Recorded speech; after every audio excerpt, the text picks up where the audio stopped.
Dow Jones Industrial Average, the NASDAQ, and the S&P 500 all kind of crashed today.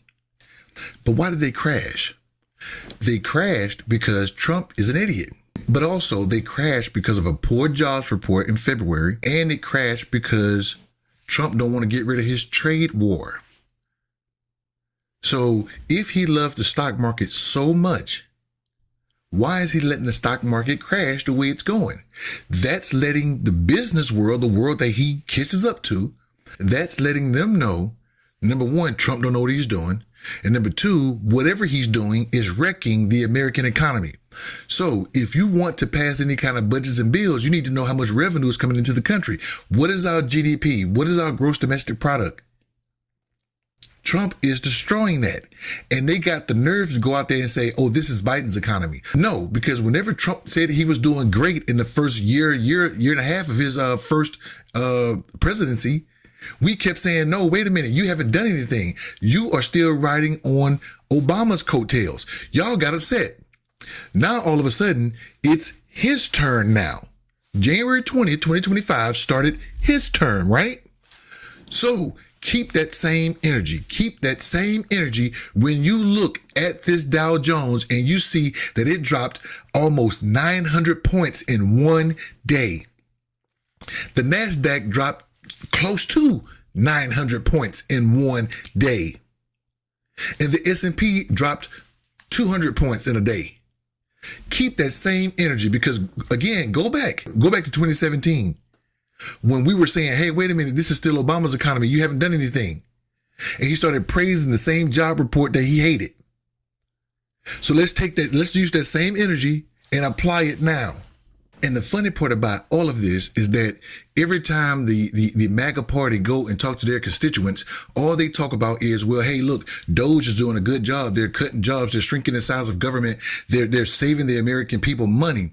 We have a $36 trillion debt. We have a $3 trillion deficit.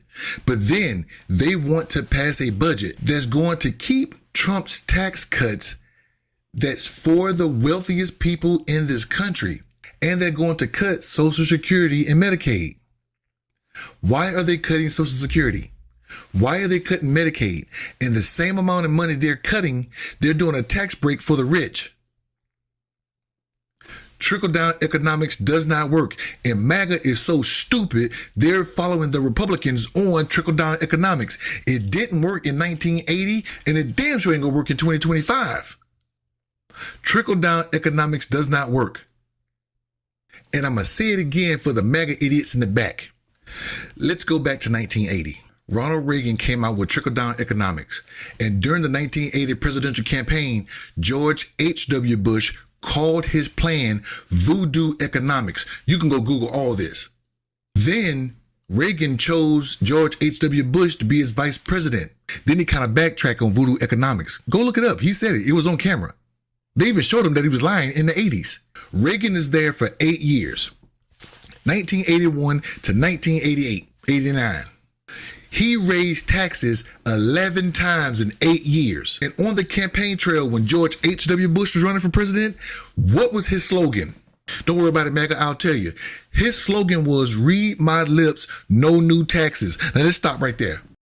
Why would he say no new taxes if the last president didn't raise taxes? We could end this whole conversation right there. So, okay, George H.W. Bush gets in and he lost the 1992 presidential race for three reasons in my opinion. Number one, he did not go and get Saddam during the Gulf War. They were buddies. He didn't go get him. Number two, the man got in the White House and realized, oh crap, I got to raise taxes to pay for what Reagan did. And number three, Ross Perot. Ross Perot took some of the votes from him and got Clinton in the White House. So now we got Clinton. Clinton comes in and didn't do so well the first couple of years, but he got a second election. From 96 to 2000, America ran into a surplus and they balanced the budget. Not only that, when he left office, we had a $550 billion surplus. Who they put in after that? George W. Bush. Now, I know you remember that crap. He tried to put Social Security on the stock market. And the stock market crashed a year after he tried it. So imagine if the stock market had Social Security. We would have lost all that money. All right, so here we go. Reagan jacked it up. Bush jacked it up. Clinton cleaned it up. Bush jacked it up. Obama comes in. Took him a little while, but he fixed it. Trump destroys it. Biden comes in, fixes it a little bit. Now, what is Trump doing now? Do I need to keep going? I've done that type of video in more detail 100 times because you guys keep thinking trickle-down economics work. And look at the goddamn stock market. What do you think?